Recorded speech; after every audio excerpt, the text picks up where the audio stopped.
So now we discuss about factor on which resistance depends. So जैसा कि मैं पहले ही बता चुका हूँ कि रेजिस्टेंस क्या होता है.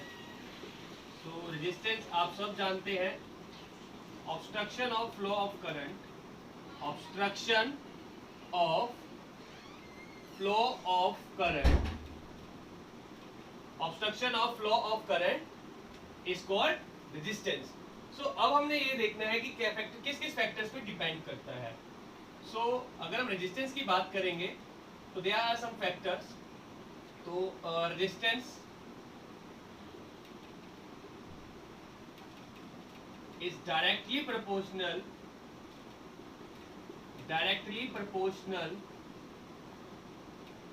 to length, and resistance is inversely proportional to area. तो यहाँ बहुत ज्यादा ध्यान रखना है. तो एरिया कौन सा होगा? एरिया किसका? Cross sectional area of wire. Cross sectional area. Cross sectional की हम बात कैसे करेंगे? जैसे कि हमारे पास ये वायर है सिलेंड्रिकल, तो ये तो वायर की लेंथ होगी. ये जो पार्ट होगा that is colour, I am colouring here this part. ये पूरा जो एरिया होगा जो एक सर्कल फॉर्म में है, this is the cross sectional area. और हमें पता है area of circle pi r square होता है. तो अभी नेक्स्ट जब हम न्यूमेरिकल्स की इसकी बात करेंगे तब हम एरिया को पाई आर स्क्वायर यूज करेंगे. सो अगर हम पूरी इस वायर की विड्थ की बात करेंगे, दिस इज डायामीटर. रेडियस, जैसे आप ये बात करते हो ये पूरी एक वायर की विड्थ है, ये पूरी एक वायर की विड्थ है, तो हाफ रेडियस प्लस रेडियस, तो किसी भी वायर की विड्थ जो होगी वो उसका डायामीटर होता है. तो आपने ये चीज याद रखनी है. तो आपको दो फैक्टर समझ में आ गए. तो यहाँ पे मैं जस्ट लिखता हूँ कौन कौन से फैक्टर है जो डिपेंड करता है. पहला क्या हो गया? लेंथ. दूसरा क्या हो गया? एरिया. लेंथ के लिए मैं सिंबल L यूज कर रहा हूँ, एरिया के लिए मैं सिंबल E यूज कर रहा हूँ.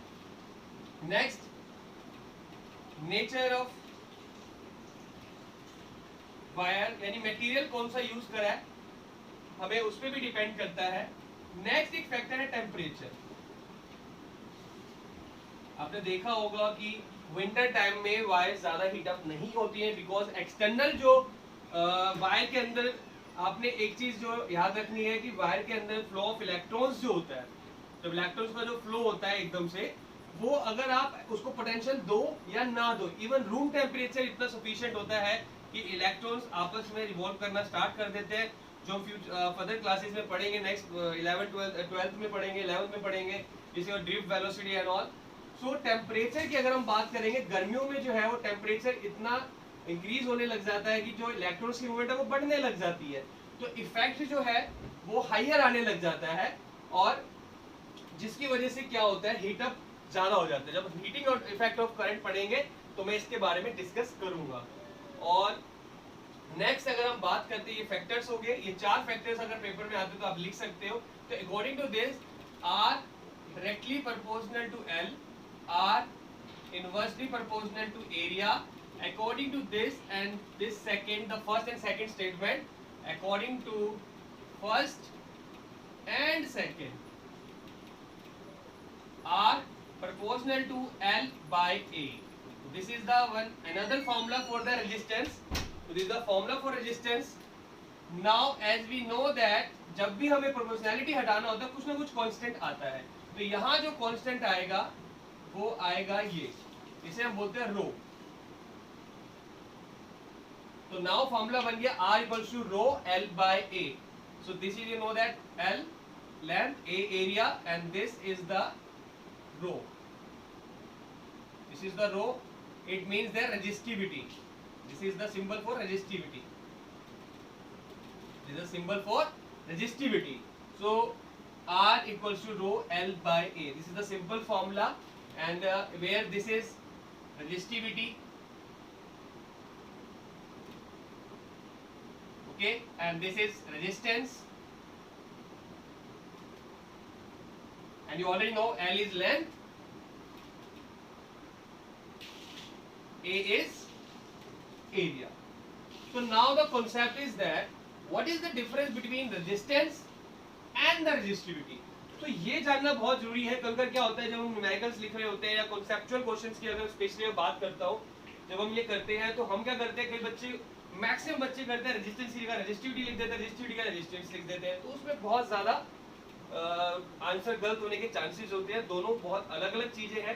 तो after this is the factor on which resistance depend.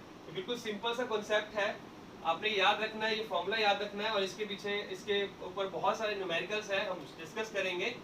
अब हम सबसे पहले इसके बारे में डिस्कस करते हैं कि रेजिस्टेंस और रेजिस्टिविटी में क्या डिफरेंस है, क्या इनके बीच में रिलेशन है, अब हम वो जानेंगे।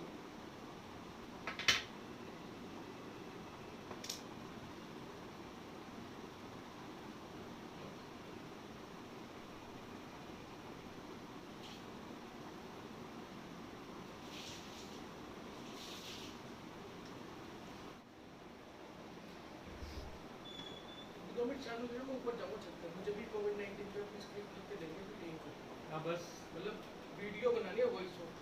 अभी बस 5 क्या कह रहे हैं? मैं तैयार होके छत पे जा रहा हाँ हूं। 5 मिनट लगेंगे, 5 मिनट हो जाएंगे।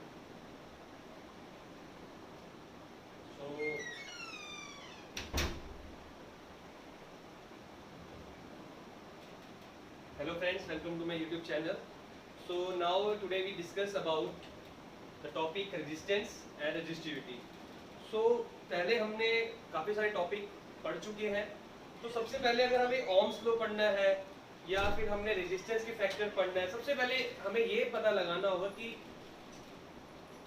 करंट जो है कैसे एक वायर के अंदर फ्लो करता है।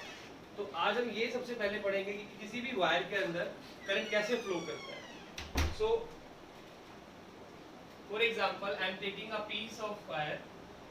सो ये एक पीस ऑफ वायर है जिसको मैंने मैक्रोस्कोपिकली दिखाया है, एक बहुत बड़ा है, लार्ज करके व्यू, मैग्नीफाइड व्यू दिखाया है। अंदर जो इलेक्ट्रॉन्स होते हैं विच आर लाइक, जो अंदर इलेक्ट्रॉन्स होते हैं वो कुछ इस तरीके से होते हैं।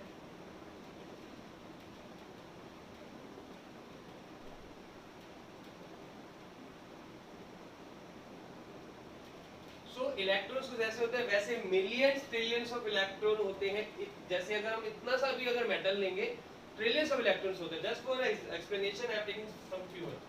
सो तो रैंडमली डिस्ट्रीब्यूटेड होते हैं इलेक्ट्रॉन्स, रैंडमली डिस्ट्रीब्यूटेड। इनके बीच में थोड़ा सा मोशन होता है but not the very fast. और एक चीज आपको और जाननी है, जो रूम टेम्परेचर होता है, even a room temperature is sufficient for moving of electrons, पर वो एवरेजली 0 होता है बट इलेक्ट्रॉन्स मूव करते हैं। अगर थोड़ा सा भी टेम्परेचर किसी भी मेटल का बढ़ता है तो ये इलेक्ट्रॉन्स अपनी डायरेक्शन को भूल जाएंगे।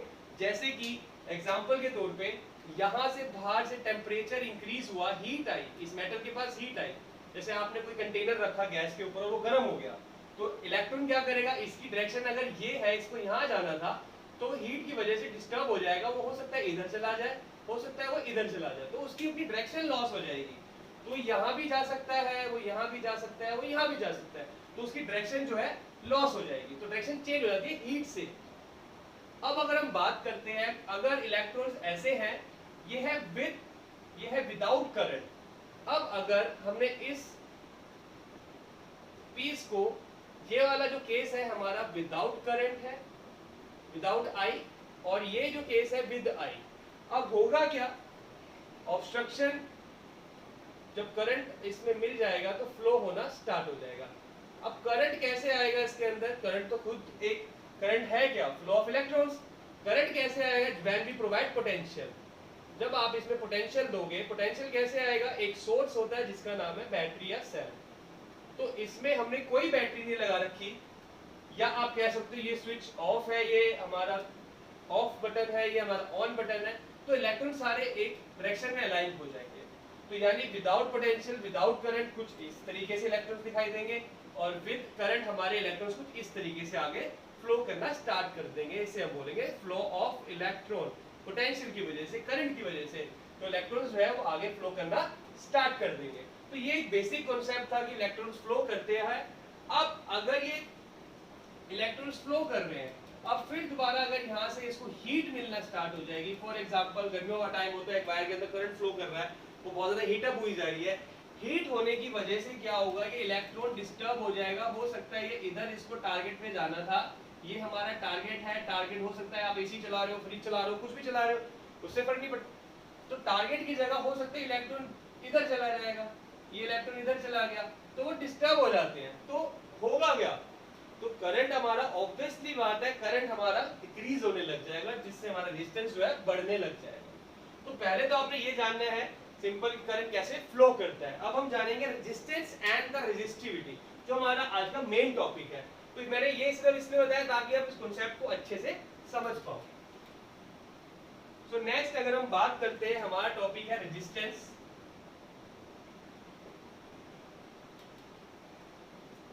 And the resistivity.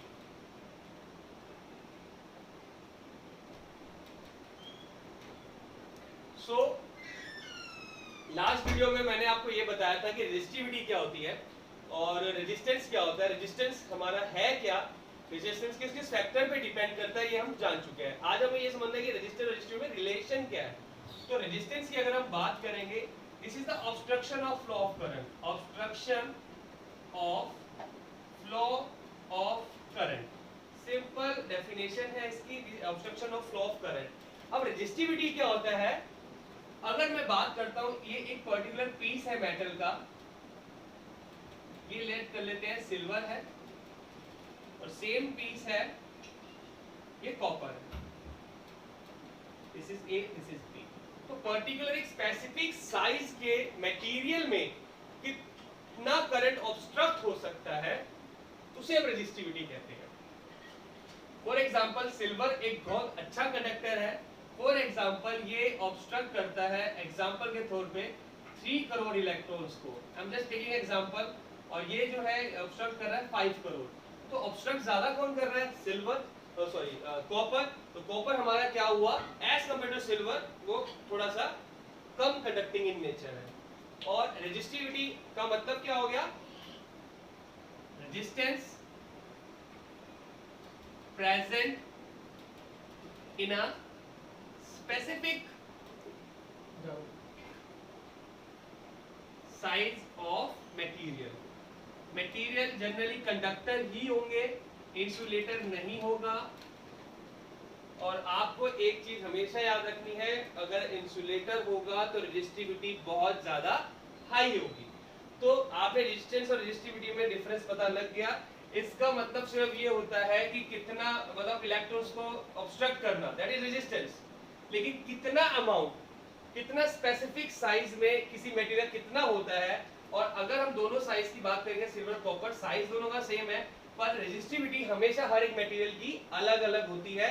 For example आपने एक सिल्वर का ब्रेसलेट लिया और एक सिल्वर की चेन ली, दोनों मटेरियल सेम है, तो पर्टिकुलर साइज में, स्पेसिफिक साइज में दोनों की रेजिस्टिविटी सेम रहेगी। लेकिन अगर हम बात करते हैं, अगर आपके पास 1 सेंटीमीटर स्क्वायर का आयरन है, 1 सेंटीमीटर स्क्वायर का सिल्वर है, दोनों मटेरियल अलग अलग है, तो आपकी रेजिस्टिविटी अलग अलग आएगी। तो रेजिस्टिविटी क्या होता है कि पर्टिकुलर एक स्पेसिफिक साइज में कितना रेजिस्टेंस होता है, कि इतने साइज में इतने इलेक्ट्रॉन रुक जाते हैं, तो दैट इज द रेजिस्टिविटी। कुछ ना कुछ थोड़ा सा रिलेशन है दोनों के बीच में, कंफ्यूजन इसलिए क्रिएट होती है। आपने याद रखना है obstruction of flow of current, सिर्फ करंट रुकना, करंट के रुकने को बोलते हैं रेजिस्टेंस। कितना अमाउंट एक स्पेसिफिक साइज में होगा उसे बोलते हैं रेजिस्टिविटी। सो नेक्स्ट, प्रीवियस हमने फार्मूला पढ़ा था R equals to rho L by A, ये इसका फार्मूला हो गया। इसके लिए फार्मूला जो हो जाएगा, इसी को आप रिवर्स करोगे, ए ऊपर चला जाएगा, r a divide by l. अब अगर हम फैक्टर्स बात करेंगे तो ये लेंथ पे डिपेंड करता है, एरिया पे डिपेंड करता है, टेम्परेचर पे डिपेंड करता है, नेचर पे डिपेंड करता है। ये मैंने लिखा L for length, A for area, T for temperature. और हमारा जो रेजिस्टिविटी है ओनली टेम्परेचर पे डिपेंड करती है, only temperature. So this is the formula, this is the factors and this is the definition. Now next is unit. Distance को आप major कर सकते हो ओम में, और हमारी इसकी जो यूनिट होती है ओम मीटर। तो यहाँ पे हमने क्या लिखा, मीटर। तो इतने मीटर में इतना रेजिस्टेंस होगा, that's why it is known as specific size of material. तो आपने बस इस चीज का ध्यान रखना है कि रेजिस्टेंस हमारा लेंथ पे एरिया पे, आपने वायर फॉर एग्जांपल आपने देखा होगा एसी की वायर काफी हाई एरिया मोर एरिया की होती है, लार्जर एरिया की होती है, तो उसमें रेजिस्टेंस जो होगा कितना होगा, उसमें रेजिस्टेंस जो होगा आपका कम होगा, तभी हम वो वायर इस्तेमाल करते हैं। अब लेकिन रेजिस्टिविटी की बात करेंगे सिर्फ टेम्परेचर पे ही डिपेंड करता है। अब इस फैक्टर को समझाने के लिए मैं एक एग्जांपल आपको पहले ही दे चुका हूं कि इलेक्ट्रॉन अगर इस डायरेक्शन में फ्लो कर रहे हैं, तो ये जो फ्लो कर रहा है, ये जो फ्लो कर रहा है इसे बोलते हैं कंडक्टिविटी, इसे बोलते हैं कंडक्टिविटी। क्या बोलते हैं? कंडक्टिविटी। कंडक्टिविटी हमने बचपन में पढ़ा था। What is conductor? जो इलेक्ट्रॉन्स को फ्लो कर देंगे जिससे करंट फ्लो हो जाएगा उसे बोलेंगे कंडक्टर। तो इलेक्ट्रॉन्स के फ्लो होने को बोलते हैं कंडक्टिविटी। जब यहाँ टारगेट साइड पे करंट जो है जा रहा है लेकिन कुछ हीट आ गई, टेम्परेचर बढ़ने लग गया, टेम्परेचर जब बढ़ा हुआ इलेक्ट्रॉन्स अपनी पोजीशन को थोड़ा सा क्या हुआ, जिस डायरेक्शन में उन्हें जाना है वो डायरेक्शन से अपना अलग हो गए। तो अपनी डायरेक्शन से जब वो अलग हो गए, डिस्टर्ब हो गए, तो हुआ क्या, कंडक्टिविटी क्या होगी, डिक्रीज हो जाएगी। कंडक्टिविटी क्या हो जाएगी, डिक्रीज हो जाएगी। कंडक्टिविटी डिक्रीज हो जाएगी और रेजिस्टिविटी क्या होगी, इंक्रीज हो जाएगी। रेजिस्टिविटी इंक्रीज हो जाएगी। तो आपने ये चीज हमेशा याद रखनी है कि रेजिस्टिविटी जब कम होगी कंडक्टिविटी बढ़ जाएगी। दोनों एक दूसरे के रिवर्स है, आपने ये हमेशा याद रखना है। अगर कोई पूछेगा किस फैक्टर पे रेजिस्टिविटी डिपेंड करती है, तो ओनली वन फैक्टर, टेम्परेचर पे डिपेंड करती है। जब किसी भी वायर में, किसी भी मटेरियल में जब टेम्परेचर इंक्रीज होता है तो इलेक्ट्रॉन्स जिस डायरेक्शन में फ्लो कर रहे हैं वहां से वो डिस्टर्ब होना स्टार्ट हो जाते हैं। और जैसा कि हम जानते हैं जब भी कोई भी डिस्टर्ब होगा तो उसकी कंसंट्रेशन कम होगी। ऐसे इलेक्ट्रॉन की अगर हम बात करते हैं, इलेक्ट्रॉन्स के साथ क्या होगा, उनका फ्लो जो होगा वो टूट जाएगा, थोड़ा फ्लो कम हो जाएगा। और फ्लो कम होने का मतलब क्या है, उसकी कंडक्टिविटी कम होना स्टार्ट हो जाएगी। तो वेरी सिंपल कॉन्सेप्ट, आपने बस ये याद रखना, टेम्परेचर बढ़ा, रेजिस्टिविटी बढ़ गई। तो यानी कि temperature directly proportional to r. और हाँ, जितना ज्यादा फ्लो करेगा उसको बोलते हैं कंडक्टिविटी। कंडक्टिविटी घट गई, रेजिस्टिविटी बढ़ गई। तो this is simple relation between and the difference between the resistance and resistivity. अगर 3 नंबर का क्वेश्चन आता है रेजिस्टिविटी का, तो आप यहाँ से इजीली कर सकते हो। और एक आधा नंबर का कोई कॉन्सेप्चुअल क्वेश्चन अगर इसमें से आता है वो भी आप इजीली कर सकते हो। सो नाउ एक छोटी सी लाइन में हम कंपेयर करेंगे रेजिस्टिविटी एंड कंडक्टिविटी। सो आप सबको पता है कंडक्टर क्या होता है। कंडक्टर फ्लो यानी गुड कंडक्टर, यानी जो इलेक्ट्रिसिटी को पास कर देगा। तो रेजिस्टिविटी जिसका सिंबल रो होता है, एंड कंडक्टिविटी जिसका सिंबल जी होता है। तो दोनों जो है इनवर्सली प्रोपोर्शनल होते हैं, इक्वल्स टू 1/g। आपने बस ये याद रखना है कि रेजिस्टिविटी अगर रो अगर बढ़ेगा तो कंडक्टिविटी यानी जी हमारा घटेगा। अगर किसी भी मटेरियल की रेजिस्टिविटी बहुत ज्यादा है तो उसकी कंडक्टिविटी कम होगी। तो आपने ये चीज का बड़ा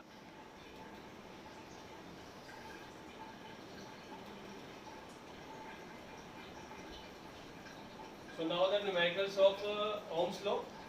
So the question is 1 ampere of current flow in a wire connected with 2 volt of battery. Find the resistance. The first question 1 ampere of current. तो आपने सबसे पहले क्या करना है, 4 स्टेप्स का ध्यान रखना है। और जो मैंने स्टेप्स जो है ऑलरेडी स्क्रीन पे आपको क्लियर हो जाएगा। तो पहला क्या, हमने इंफॉर्मेशन लिखनी है जो हमें दे रखी है। तो ये हमारा 1 एम्पेयर है करंट, और यहाँ पे दूसरी चीज दे रखी है वोल्टेज, और तीसरी चीज रेजिस्टेंस जो हमें निकालना है। तो हमने क्या लिया, आई हमें दे रखा है 1 एम्पेयर और रेजिस्टेंस हमें निकालना है, और हमें वोल्टेज 2 वोल्ट दे रखी है। Simply apply the formula. सबसे पहले जो मैंने स्टेप पे लिखा है कि आपने करना क्या है, फर्स्ट स्टेप आप फॉलो करोगे, right the values. After that आपने देखना है यूनिट्स में कोई कन्वर्जन तो नहीं है, इसको इस केसेस में कोई यूनिट कन्वर्जन नहीं होता है। तीसरा अगर हम बात करेंगे कि आपने वैल्यू पुट करनी है, फॉर्मूला लिखना है, फॉर्मूला इसमें ओह्म्स लॉ लगेगा। नाउ फॉर्मूला पुट करने के बाद आपने वैल्यूज पुट करनी है। तो आई हमारे को कितना दिया हुआ है, हमें जो निकालना है उसको हम बिल्कुल सेपरेट कर लेंगे। R equals to VR, VI, what is the value of V? 2 and the I is 1, तो resistance is 2 ohm. Simply the answer is 2 ohm. तो आपने एक चीज का बड़ा ध्यान रखना है कि यूनिट आपने जरूर लिखनी है। नेक्स्ट केस, आपको यहाँ पे वोल्टेज दे रखी है 5 वोल्ट, और क्वेश्चन क्या है, a wire of 100 ohm resistance when connected with a 5 volt battery. तो यहाँ पे इंफॉर्मेशन, एक तो हमारा R जो हो गया इसके अंदर 100 ओम है, और बैटरी जो है यानी V जो है 5 वोल्ट है। इसमें हमें करंट निकालना है कि एक वायर के अंदर कितना करंट फ्लो करेगा। सेम अगेन वही प्रोसीजर फॉलो करना है, वही आपको जो स्क्रीन पे आ रहा है। फर्स्ट फॉर्मूला आपने रीडिंग्स लिख दी, आपने गिवन इंफॉर्मेशन सारी लिख दी, उसके बाद आपने देखना है फॉर्मूला कौन सा लगाना है। आपने फॉर्मूला लगाया I = V/R। तीसरा स्टेप आपने वैल्यूज को पुट करना है, I निकालना है तो ऐसे ही रखेंगे, V कितना है 5, R कितना है 100, तो answer is 0.01, sorry this is 5 and this is 100, 0.05 ampere. तो this is the answer, very simply.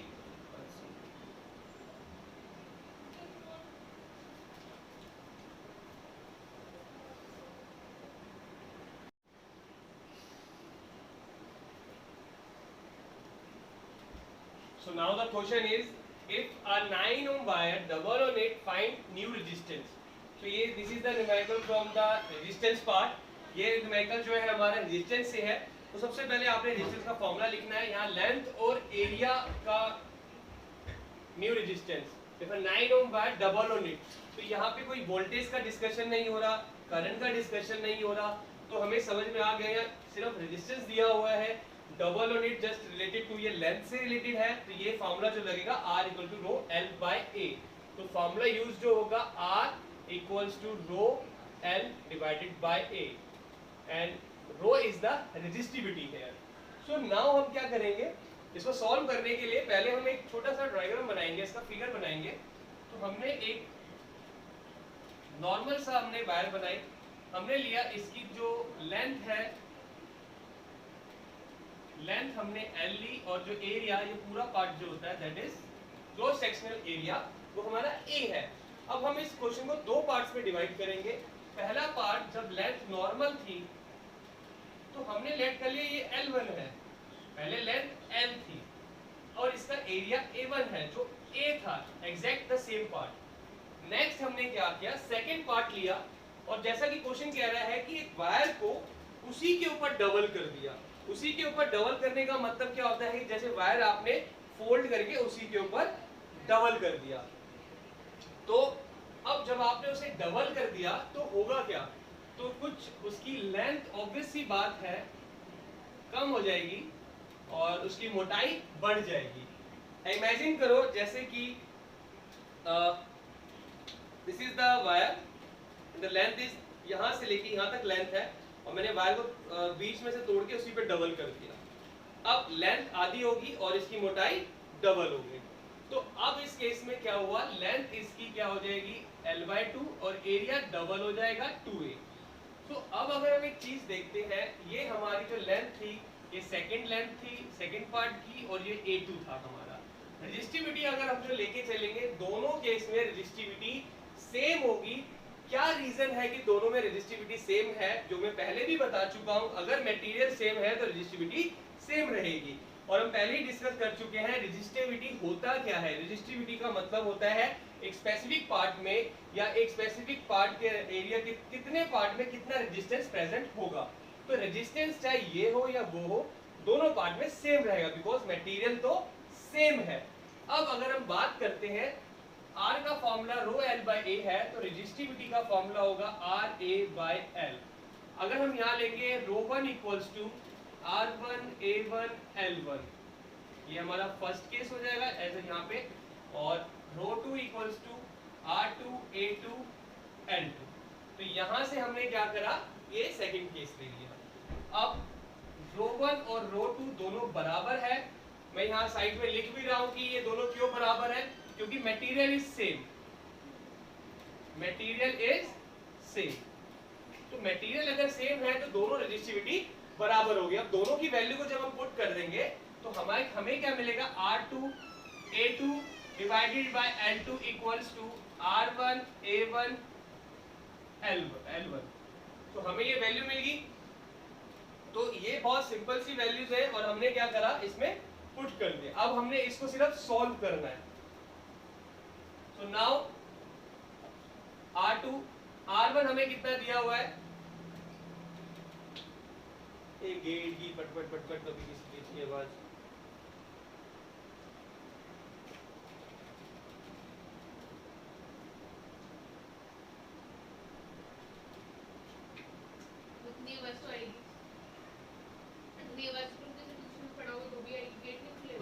शांति रह 2 सकती है मिनट ना। शांति कैसे रहे, जितनी देर से शांति शांति है।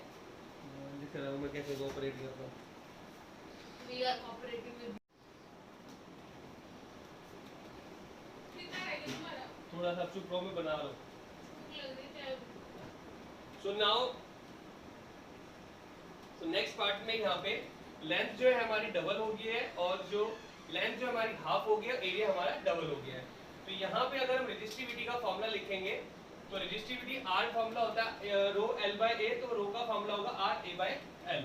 सो यहाँ पे हम लेंगे rho one equals to R one A one L one the first part, और here rho two equals to R two A two divided by L two, ये सेकंड। अब जैसा कि मैंने बताया आपको, दोनों केस में रेजिस्टिविटी सेम रहेगी because the material is same. जब आपका मटेरियल सेम होता है तो रेजिस्टिविटी सेम रहेगी। अब इनकी वैल्यू पुट करने पे R1 A1 by L1 R2 A2 by L2, तो हमने सिंपली वैल्यू पुट कर दी। अब हमने क्या करना है, इसका फॉर्मूला पुट करने के बाद वैल्यूज देखनी है कि सबसे पहले हमें 9 ओम रेजिस्टेंस दे रखा था, तो पहला रेजिस्टेंस था वो 9 ओम था और दूसरा रेजिस्टेंस तो हमें निकालना है। तो R1 की हम जगह क्या लिखेंगे 9। A1 कितना था, जो पहले हमने लेंथ ली थी वो तो हमारा A है और लेंथ कितनी थी L। सेकंड पार्ट में R2 हमें निकालना है। A2 क्या है, A2 तो हमारा डबल हो गया, ये हमारा A2 की वैल्यू है 2A और लेंथ क्या है हमारी, लेंथ हमारी हाफ हो गई तो L बाय 2। नेक्स्ट स्टेप अगर आप देखोगे तो ये होगा 9A डिवाइडेड बाय L। इसको जब आप सॉल्व करोगे तो ये ऊपर जाके हो जाएगा 4A R2 by L। A by A से A कैंसिल, L से L cancel, so now the answer is R2 is equal to 9 by 4 ohm। so नया रेजिस्टेंस क्या हुआ हमारा 9 by 4 आया। तो जब भी आप ये क्वेश्चन करोगे तो एक कॉन्सेप्ट आपने ध्यान में रखना है कि जो आपको पहले भी बताया जा चुका है कि R जो है डायरेक्टली प्रोपोर्शनल होता है L के, R जो होता है इनवर्सली प्रोपोर्शनल होता है एरिया के। तो ये चीज ध्यान रखनी है। तो फर्स्ट केस में जो हमारा फर्स्ट क्वेश्चन था, लेंथ हमारी कम हो गई, तो लेंथ जब हमारी कम हुई तो अगर हमने लेंथ कम करी तो R डायरेक्टली प्रोपोर्शनल है तो रेजिस्टेंस भी कम हो जाएगा। तो ये हमने बिना सॉल्व कर ही पता लगा सकते हैं। अगर क्वेश्चन न्यूमेरिकल पार्ट में नहीं आता, ऑप्शनल पार्ट में आता, ऑब्जेक्टिव फॉर्म में आता है कि अगर रेजिस्टेंस घटाएंगे तो हमारा, अगर हम लेंथ घटाएंगे तो रेजिस्टेंस में क्या फर्क पड़ेगा, तो आपने सीधा उसमें ऑप्शन होगा कि डिक्रीजेस, तो आपने डिक्रीज पे ही टिक करना है। तो आप देखो पहले 9 था, अब 9 by 4 हो गया। अगर आपसे पूछा जाए कितना क्या रेशियो होगा, तो R1 by R2 आप करोगे, R1 हमारा 9 है, R2 हमारा 9 by 4 है, सो 9 से 9 कैंसिल, दैट इज 4:1। सो 4:1 होगा, यानी 1 by 4 हो गया, 4 गुना कम हो गया। तो ये आपने ये चीज का बड़ा ध्यान रखना है। नेक्स्ट पार्ट को बिना सॉल्व करे पहले हम ये पता लगाते हैं कि रेजिस्टेंस बढ़ेगा या घटेगा। अब नाउ जो केस है स्ट्रेचिंग का है, जब स्ट्रेचिंग करेंगे लेंथ बढ़ जाएगी तो रेजिस्टेंस बढ़ जाएगा, यानी कि जो हमारा आंसर आने वाला है वो 9 से तो ज्यादा ही होगा।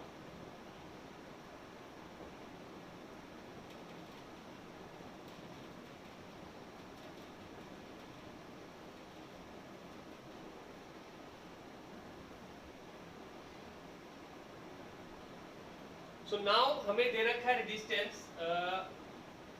पहले हम सिंपली एक फिगर बनाएंगे जिसमें हमें लेंथ ले रखी है L और एरिया A। ये फर्स्ट केस है, हमने L1 A1 कर दिया और इसका जो रेजिस्टेंस है दैट इज R1 जो हमें 9 ओम दे रखा है। तो फर्स्ट पार्ट हमारा ये है।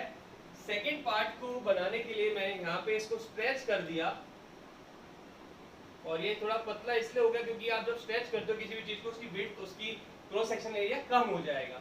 तो लेंथ कितना हुआ 3 टाइम, थ्राइस हो गया। तो लेंथ 3 पहले कितनी थी L, तो अब हो जाएगा 3L।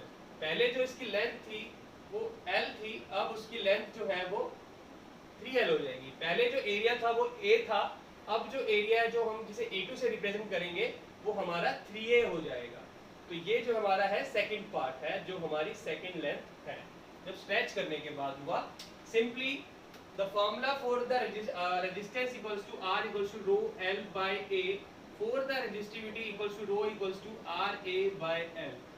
इस वाले पार्ट के लिए जो रेजिस्टिविटी होगी सेम उसी तरीके से हमने क्वेश्चन करना है, वो होगी R1 A1 by L1 rho 1 equals to first part, next rho 2 equals to R2 A2 by L2। तो नाउ आपको पता है मटेरियल सेम है, स्ट्रेचिंग करते हुए मटेरियल तो सेम है, तो रेजिस्टिविटी सेम रहेगी, R rho 1 equals to rho 2। So from first and second, so put the value of R1 हमारे पास कितना था 9, A1 कितना था A, लेंथ कितनी थी L, और नेक्स्ट सर R2 हमें फाइंड करना है, A2 कितना है, A2 हमारा है 3A एंड L2 कितना है हमारा 3L। सॉरी, यहाँ हमने एरिया जो है हमारा 3 गुना कम हो जाएगा, A by 3। So area is A by 3 and the length is 3L. So now when we solve it, 9A by L equals to, when you solve it, R2A by 9L। इसको हम दोबारा यहाँ लिखेंगे, 9A by L equals to R2A 9L। A by L से A by L cut गया and this 9 is multiply here 81 ohm। तो आपने एक चीज देखा, रेजिस्टेंस मैंने पहले ही स्टार्टिंग में कहा था बढ़ेगा, आपने उस कॉन्सेप्ट से हमेशा इस क्वेश्चन में ये कॉन्सेप्ट लगा के रखना है कि resistance directly proportional to length. तो अगर आपकी रेजिस्टेंस बढ़ेगा तो लेंथ बढ़ेगी, यहाँ था लेंथ अगर स्ट्रेच करके बढ़ गई है तो रेजिस्टेंस भी बढ़ेगा, तो रेजिस्टेंस हमारा 81 ओम हो गया।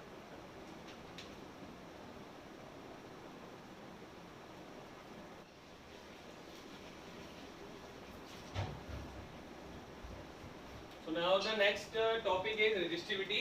So question is already shown you on the screen. So now हम अगर बात करते हैं तो क्वेश्चन जो उससे क्वेश्चन करने से पहले हम छोटे से कॉन्सेप्ट को समझेंगे कि रेजिस्टिविटी कॉन्सेप्ट क्या होता है। तो एक मैं छोटा सा टेबल यहाँ पे बना रहा हूँ। So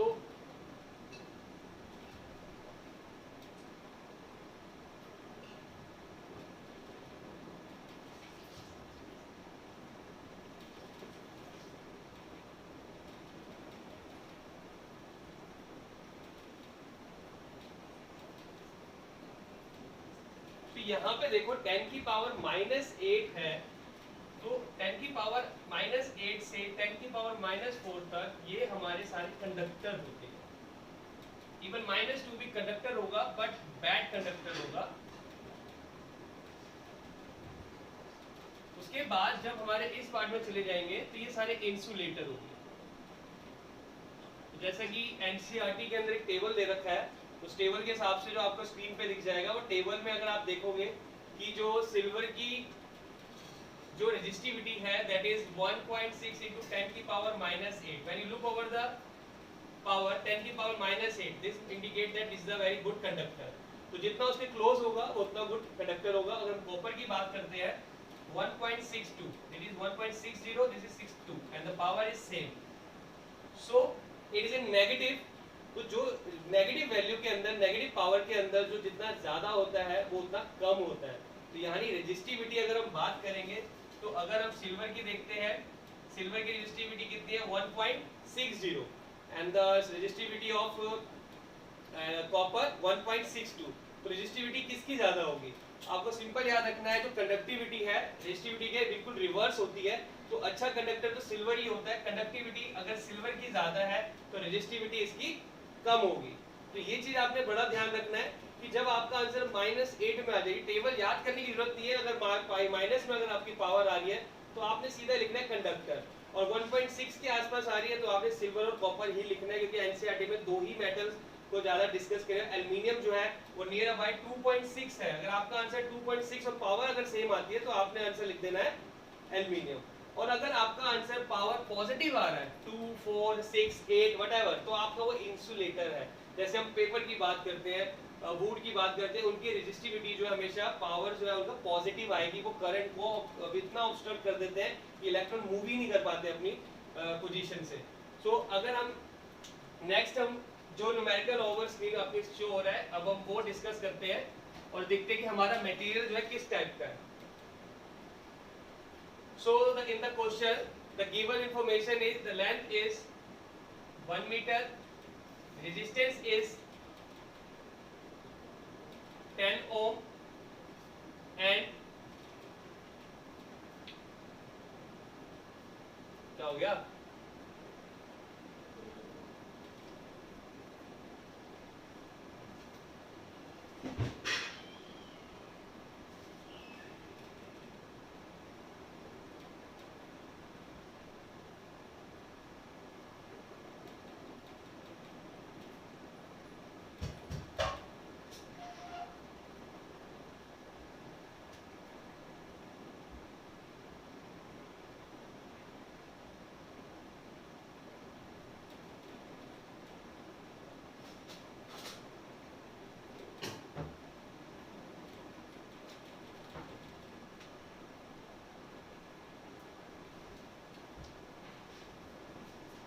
क्या कह रहे थे तुम?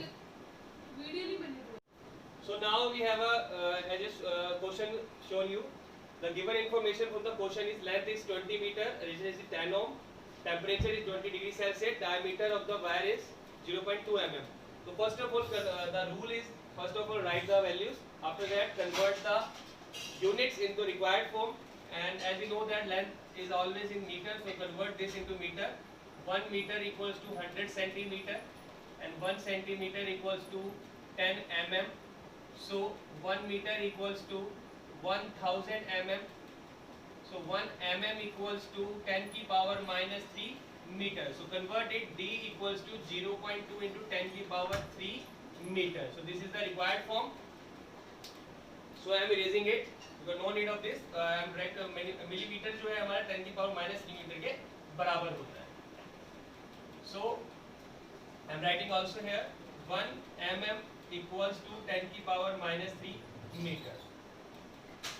So the formula is R equals to rho L by A. We have to find the resistivity. So rho equals to R A by L. So now put the values carefully. So now as हम जानते हैं pi r square जो formula होता है area का, तो अगर हम डायमीटर फॉर्म में लिखेंगे रेडियस जो होता है d by 2 होता है, तो फॉर्मूला बन जाएगा पाई d स्क्वायर बाय 4. तो यहाँ पे हमने ये पुट करना है एरिया. तो रो इक्वल्स टू r कितना है हमारा, distance 10. What is the value of area, pi d square and 4 आपका नीचे चला जाएगा. And what is the length l. So rho equals to 10 multiply the value of pi is 3.14 and the d is 0.2 into 10 की power minus 3 and the whole square, and here 4. What is the length? Length is 20 meter. It is already in meter. So when we solve it, 10 multiply 3.14, this is, so now 0. You can write the 0.2. आप इसको 2 by 10 लिख सकते हैं, and here 10 की power minus 3 और उसका whole square. So now this is 80. So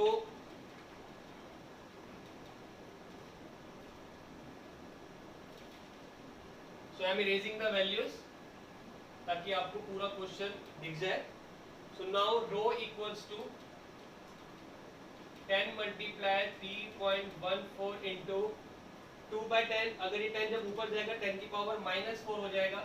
2 multiply 10 की power minus 4, that's the square, and divided by 80. So now rho equals to 10 multiply 0 cancel by this 0. So 3.14 multiply 2 to the 4 and the square of 10 की power minus 4 2 का square करोगे तो 10 की power minus 8 आएगा. 10 की power minus 8. So here we divided by 8.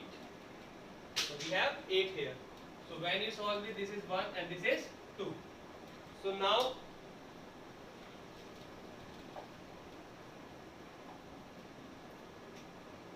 rho equals to 3.14 10 की power minus 8 divide by 2. तो जैसा आपने minus 8 इसके अंदर देख लिया तो आपको समझ में आ गया कि ये एक मेटल है, कंडक्टर है, मेटल है. तो ये हमारा मेटल है. कौन सा मेटल है, इसको सॉल्व करोगे कितना आएगा, 1.57 नियर बाय.